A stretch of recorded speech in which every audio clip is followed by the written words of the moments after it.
Welcome to एडुक्विक। छोटी video बड़ी तैयारी। आज हम लर्न करने वाले हैं लर्निंग कर्व के बारे में। उसका मीनिंग क्या है, टाइप्स कौन से हैं और उसका क्या इंपॉर्टेंस है।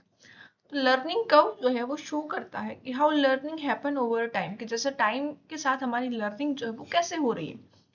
सो लर्निंग कर्व की जब हम बात करते हो तो ये एक ग्राफिकल रिप्रेजेंटेशन ऑफ प्रोग्रेस है, कि हमने क्या प्रोग्रेस किया उसको एक ग्राफ में डिनोट करके हम देख रहे हैं लर्निंग कर्व को।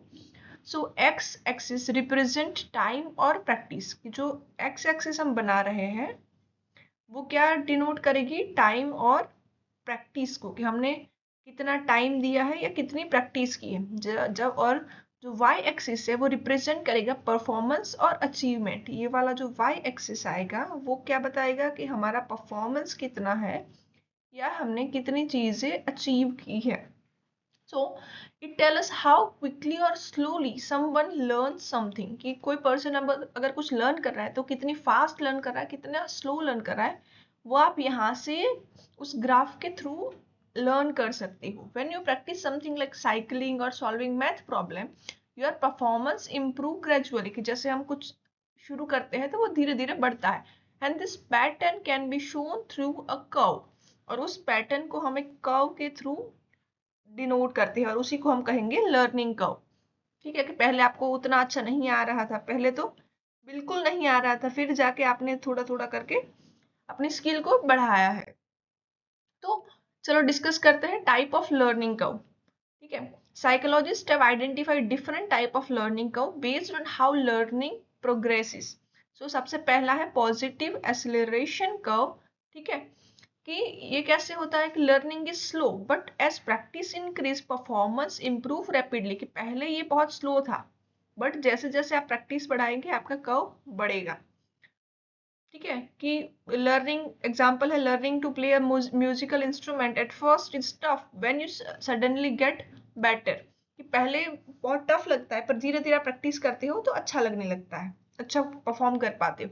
दूसरा है नेगेटिवली एक्सेलरेशन कर्व, मतलब यहाँ पे learning is fast at the beginning but slow down later, कि पहले शुरुआत में बड़ा फास्ट लर्न किया फिर धीरे धीरे धीरे स्लो होते जा रहे हो।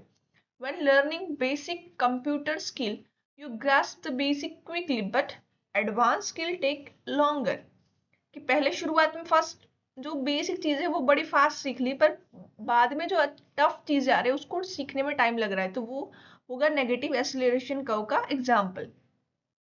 तीसरा टाइप है यूनिफॉर्म और लीनियर कर्व, कि जहाँ पे हमारी जो लर्निंग है वो कांस्टेंट रेट पे है, ना बढ़ रही है एक साथ या ना कम हो रही है, एक लीनियर पेस पे चल रही है।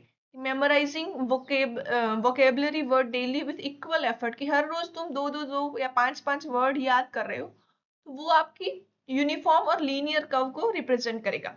फिर आता है प्ले टू कर्व, कि after some progress learning seems to stop for a while, this is called a learning plateau, कि यहाँ पे हमने बहुत बढ़िया एग्जांपल लिया है कि आपने हैंड राइटिंग अच्छे करने की प्रैक्टिस की है, improvement stop for a bit then continue later, की चलो आपके अच्छे हैंड राइटिंग नहीं थे, आपने प्रैक्टिस शुरू की, धीरे धीरे धीरे आप बढ़ रहे हो। ठीक है, फिर प्रैक्टिस बंद कर दी तो फिर उसी स्टेज पे हो, और फिर अगर प्रैक्टिस शुरू की तो फिर जाके बढ़ेगा। तो ये जो स्टॉपेज आया है उसको हम कहेंगे प्ले टू, कि यहाँ पे हम हमारी लर्निंग ना कम हुई है ना बढ़ी है। फिर आता है डिक्लाइनिंग कर्व। ठीक है, कि यहाँ पे परफॉर्मेंस जो है वो ड्रॉप हो जाती है after improvement due to fatigue, loss of interest और पुअर प्रैक्टिस मेथड, की आपने शुरू किया है बड़े फास्ट वे में बट कुछ पॉइंट पे आके आप थक गए हो। ठीक है, तो आपकी लर्निंग जो है वो ड्रॉप हो जाएगी। आपने शुरू किया है रनिंग करना पर आप थक गए हो तो अब आप नहीं कर पाओगे, है ना। तो ये डिक्लाइनिंग कर्व है, कि ये नेगेटिव हो जाता है फिर।